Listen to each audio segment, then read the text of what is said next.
I've always been fascinated by the power of words, and today, we're diving into the ultimate protector of those words, the First Amendment.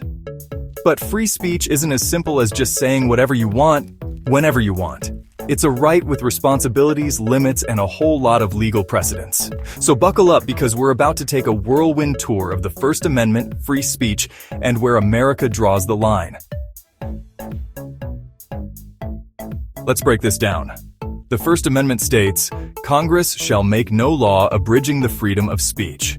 Sounds pretty straightforward, right? But as it turns out, the Supreme Court has spent centuries figuring out what that actually means. Free speech is the cornerstone of democracy, letting us express ideas and criticize the government without fear. But here's where it gets tricky. Free speech isn't absolute. There are categories of speech that aren't protected. Why? Because sometimes words can cause real harm or threaten public safety. It's like, yelling fire in a crowded theater. Not cool and definitely not protected. So, what kind of speech isn't protected? Let's start with incitement to violence. In Brandenburg v. Ohio, 1969, the court ruled that speech advocating illegal conduct is only unprotected if it's likely to incite imminent lawless action. Then we have fighting words and obscenity. Fighting words, as defined in Chaplinsky v. New Hampshire, 1942, are words that would likely make someone punch you in the face. Not literally, but you get it. Obscenity is trickier. In Miller v. California, 1973, the court made a test.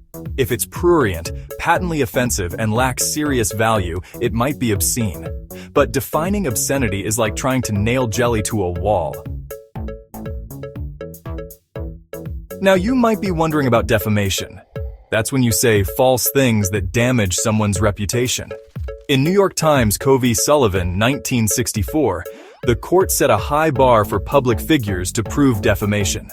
But for private individuals, the standards are lower, making it easier to sue if someone's spreading lies about you. Let's talk about true threats. In Counterman v. Colorado 2023, the court said a true threat doesn't need subjective intent. If a reasonable person would see it as a threat, and the speaker is at least reckless about that, it's not protected. This is different from just being angry. A true threat makes the target fear for their safety, like, I'm coming to your house with a weapon.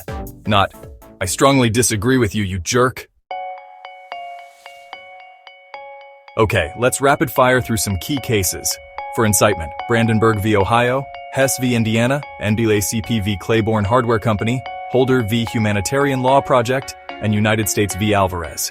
Fighting words, Chaplinsky v. New Hampshire, Cohen v. California, Rav v. City of St. Paul, Virginia v. Black, and Snyder v. Phelps. For obscenity, Roth v. United States, Miller v. California, Jenkins v. Georgia, Pope v. Illinois, and Ashcroft v. Free Speech Coalition. Defamation, New York Times, Co. v. Sullivan, Gertz v. Robert Welch, Inc., Hustler Magazine v. Falwell, Milkovich v. Lorraine Journal Company, and United States v. Alvarez. And for true threats, Watts v. United States, Virginia v. Black, Alonis v. United States, Counterman v. Colorado, and United States v. Bagdasarian.